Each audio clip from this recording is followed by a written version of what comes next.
This is Living Power with Dan Hurst.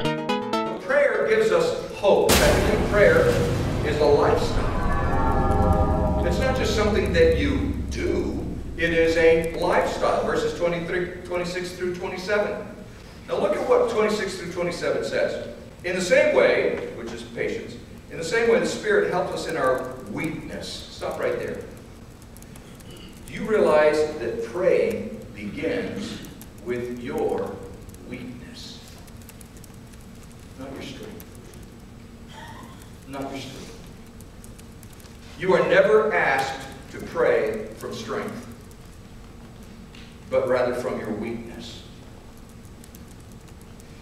Prayer acknowledges that we don't even know what to pray for.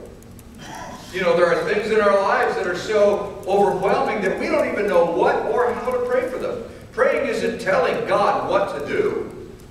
Prayer is crawling up into God's lap and telling Him what's on your heart and letting Him tell you what to do.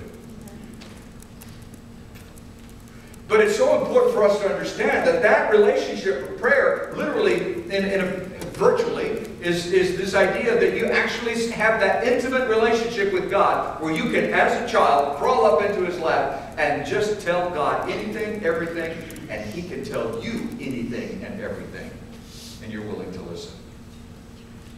The problem for most of us is, like my little granddaughter, who just starts talking and doesn't stop to listen.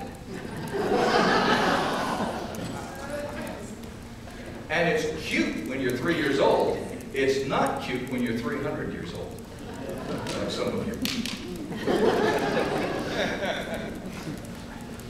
See, the idea is that we have to realize that our relationship with God is built on mutual understanding. God, what is it that you want from me? And God saying, what is it that you want from me? It acknowledges that we don't know what to pray for, but it's not telling God what to do. It's just crawling up into His lap and telling Him what's on your heart and letting Him tell you what's on His heart. And the Holy Spirit understands. This verse says that the Holy Spirit understands your heart and basically clarifies that. And that's really what verse 27 is saying. That's the word picture that's drawn there. It isn't like you have the Holy Spirit says, okay, Father, I want to explain what's going on in Bill's life. It's not like that at all. This is a word picture to help you know that the Father wants to know what's on your heart. And the Holy Spirit is basically the translator that helps you to understand that yourself. It's why it's so important to have the Holy Spirit have free reign in your life. To let Holy Spirit just work in and through your life. And you do that by confessing your sinfulness and asking Holy Spirit to come in and fill you with His presence. It's not something weird.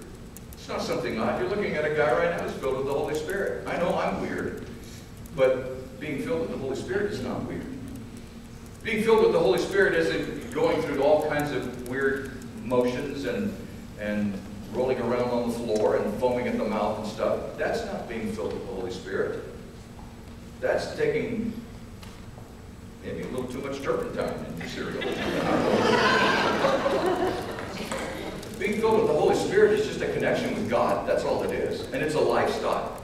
It is the way that you should walk. It is your day. It is your evening. It is that relationship with God. Power praying is a lifestyle. Now, the fact is we have trouble praying. All of us have trouble praying.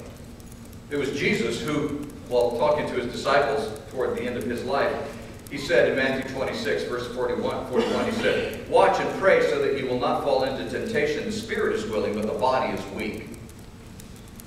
And the fact of the matter is, Jesus knows that, and He knows that about your life. You ever say, I'm going to pray for 15 minutes. And a minute later, you're looking at your watch. I love the prayers of Nehemiah. That's why Nehemiah just captures me. Because when I'm looking at Nehemiah, I'm seeing a guy who prays these short prayers. He doesn't pray these long, lengthy. I can't pray long, lengthy prayers.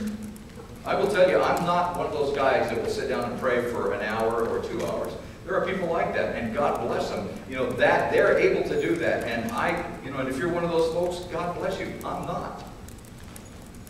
But I live my life like it's not how long you pray, it's how long you don't pray. I want to live my life where I am in touch with God, and more importantly, God is in touch with me. You ever pray like this? What? I often pray like that. And by the way, sometimes God answers me and goes, what? Looking at something that I've done or said. My connection with God is about a relationship. It's about knowing that God has my best interests at heart and realizing that I am put on this earth by His purpose and plan for what He wants, not for what I want. So, prayer then takes on a whole different attitude when I understand that.